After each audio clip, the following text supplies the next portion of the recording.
Orang harus paham ini. Assalamualaikum warahmatullahi wabarakatuh. Warganet yang berbahagia, kita bersyukur hidup di Indonesia sebagai negara yang merdeka, sebagai tanah air kita. Mari cintai tanah air kita ini agar kita bisa melaksanakan perintah Allah dengan sebaik-baiknya.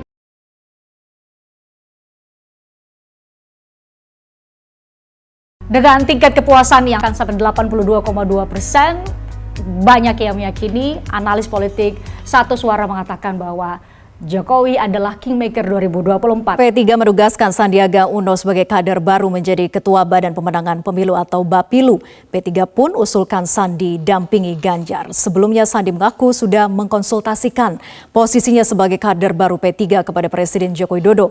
Lalu seberapa ampuh pengaruh Joko Widodo mematenkan posisi Sandi sebagai cawapres Ganjar? Rapimnas adalah forum tertinggi ketiga setelah Muktamar dan Musyawarah Kerja Nasional. Artinya ketika Rapimnas ini sudah memutuskan nama Pak Sandiaga Uno, bahkan setelah sepersetujuan Pak Mardiono untuk ditanggalkan namanya sebagai usulan yang lain, yaitu yang kedua, maka sesungguhnya hari ini Partai Persatuan Pembangunan sudah 100% solid untuk mengusulkan Pak Sandiaga Uno sebagai calon wakil presiden Pak Ganjar Pranowo. Yang kedua, bahwa proses ini kan bukan tiba-tiba. Nama Pak Sandi itu sudah muncul sejak bulan Oktober dalam musyawarah kerja wilayah, dan itu berlangsung di 18 provinsi yang waktu itu kemudian berhenti karena puasa. Dan nama-nama yang muncul di arena Mukerwil itu, nama Pak Sandi hampir selalu muncul namanya sebagai calon wakil presiden. Bahkan di Rapimnas terakhir sebelum puasa dari Gorontalo mengusulkan Pak Sandi sebagai calon presiden. Kenapa? Karena ini juga merupakan satu hal yang saya sebut sebagai kelebihan Pak Sandi dari 3 nama bakal calon wapres yang beredar selama beberapa bulan terakhir. 3 kelebihan itu, pertama, Pak Sandi adalah nama bakal calon wakil presiden yang sudah paling banyak berkontestasi di antara bakal-bakal nama yang lain di tingkat nasional. Beliau pernah menjadi calon gubernur dan kemudian turun menjadi wakil gubernur DKI, dan itu liputannya, exposure-nya sudah hampir sama dengan nasional. Beliau sudah menjadi calon wakil presiden, dan itu belum pernah dilakukan oleh kontestan yang lain yang namanya muncul belakangan ini. Kemudian yang kedua, kelebihan Pak Sandi adalah tentu tingkat elektabilitasnya yang tinggi. Kita tahu persis bahwa pilihan langsung mensyaratkan dukungan elektoral yang cukup untuk membuat dia bisa dipilih oleh rakyat kita. Kemudian yang ketiga, kelebihan Pak Sandi adalah brand atau novelty yang dimilikinya, di mana Pak Sandi tentu lekat dengan fans emak-emak dan juga milenial. Nah, 3 hal inilah yang kemudian membuat bahkan ketika kita menggelar peringatan Harlah Partai 15 Februari di ASBSD pada waktu itu, dari sekian banyak tokoh nasional, beberapa menteri datang waktu itu, ketika diperkenalkan nama Pak Sandi oleh Ketua Umum, tepuk tangan dari seluruh ketua cabang dan anggota DPRD kita dari seluruh Indonesia yang 1.000 lebih orang itu, paling menggema itu adalah ketika disebut nama Pak Sandi. Artinya ini bukan sebuah proses yang dadaan atau tiba-tiba. Dan ini juga yang kemudian membuat kita bisa melabelkan Pak Sandi dalam beberapa waktu yang lalu saya sebut memiliki 4 sehat 5 sempurna. Modal yang dimilikinya itu, pertama, memiliki wajah Islam moderat yang memang sangat cocok untuk mendampingi Mas Romi, 4 sehat 5 sempurna, termasuk juga variabel yang tadi disampaikan, kurang lebih ada 3 lah ya kelebihan yang disampaikan oleh Mas Romi tadi. Tapi satu variabel bisakah juga dikatakan sebagai penentu, pertimbangan gitu, karena kekuatan logistik dari seorang Sandi? Pasti, karena memang kita tahu persis pemilihan langsung ini membutuhkan biaya tinggi, 831.000 TPS dan keliling di 514 kabupaten kota seluruh Indonesia. Itu tentu kayak tiket, bukan hanya sekedar pesawat, mungkin lebih dari pesawat begitu ya, karena banyak daerah-daerah yang tidak terjangkau di seluruh Indonesia. Dan yang kedua, tentu jam terbang Pak Sandi yang memang sudah terbiasa keliling.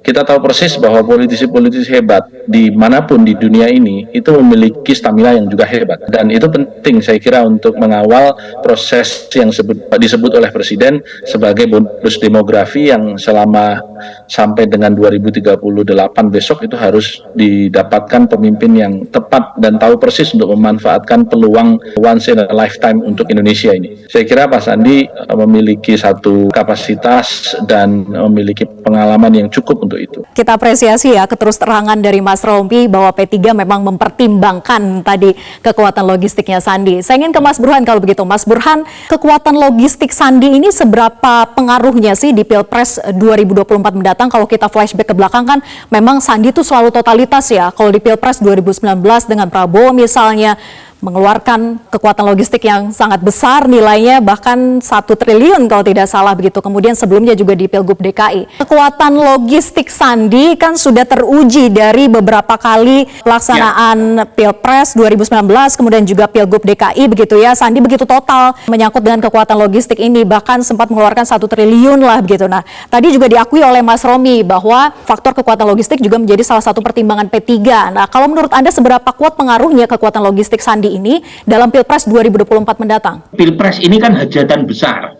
Konstituennya terakhir 206 juta menurut data KPU, menyebar dari Aceh sampai Papua. Jadi jelas membutuhkan logistik yang super besar, apalagi kompetisi sangat sengit. Minimal kita punya 3 nama teratas. Dan logikanya ketika kompetisi elektoral sangat sengit, 1 suara menjadi menentukan. Setiap rupiah menjadi sangat menentukan hasil akhir Pilpres 2024 mendatang. Jadi pada titik ini memang tidak bisa dipungkiri bahwa logistik menjadi turut menentukan, karena tidak mungkin pemilih 206 juta itu didatangi satu persatu. Jadi sehebat apapun capres-cawapres itu membutuhkan instrumen, entah itu media mainstream atau media sosial, untuk menyapa pemilih sebanyak itu dalam jangka waktu yang relatif pendek kalau kita mengacu pada jadwal kampanye formal 75 hari. Jadi memang tidak bisa dipungkiri faktor logistik. Meskipun lagi-lagi yang punya kekuatan logistik kan bukan hanya Sandi, dan jangan lupa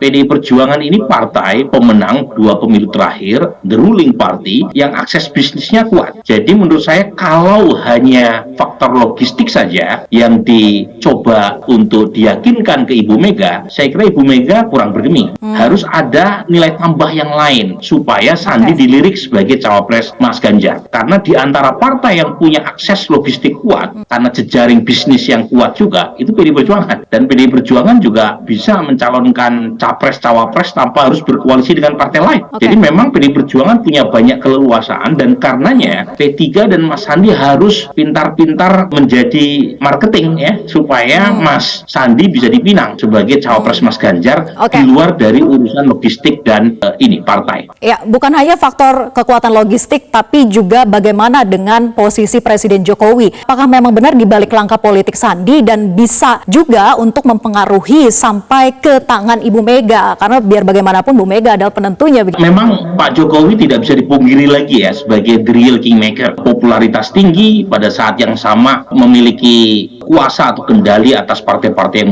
mendukung pemerintah di parlemen. Tetapi saat yang sama pula ketika selisih antara Mas Ganjar dan Pak Prabowo statistically tight ya, neck to neck, maka peran Pak Jokowi menjadi penting juga. Meskipun kunci formalnya ada di tangan Ibu Mega, tetapi kalau kita melihat gesture Ibu Mega dan Pak Jokowi di Rakernas PDI Perjuangan kemarin, sepertinya ada kesan ya Ibu Mega akan berkonsultasi berkaitan dengan cawapres siapa yang akan dipilih untuk mendampingi Mas Ganjar. Nah, pada titik itu peran Pak Jokowi menjadi menentukan untuk memastikan bukan hanya capres all president man, tapi cawapresnya pun all president man. Cawapresnya pun Jokowisman, begitu ya.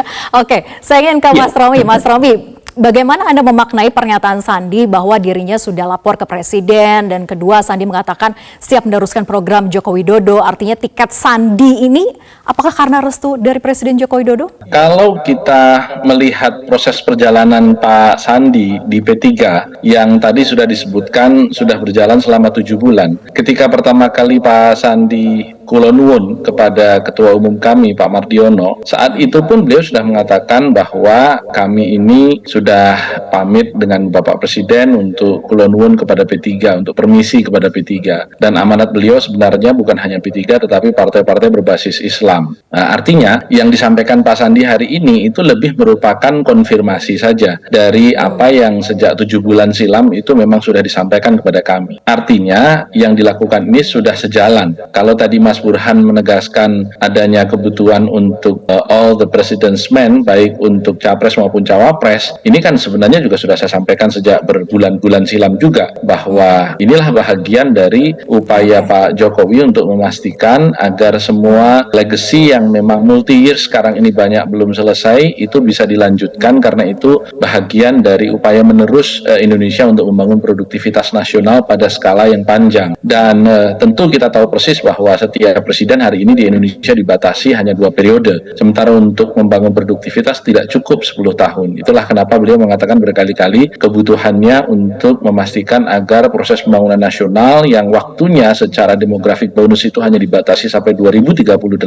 itu betul-betul bisa dipahami oleh calon presiden yang sekarang ini ada dan diteruskan pada saatnya di tahun 24 yang akan datang. Partai Persatuan Pembangunan di Jakarta. Apa yang menjadi tugas yang akan diberikan oleh P3 kepada Sandiaga Uno? Khalayak ramai ini memang sudah mengarahkan bahwa Sandiaga Uno akan menjadi bacawa pres khususnya dari Partai Persatuan Pembangunan. Jadi Ketua Badan Pemenangan atau Bapilu.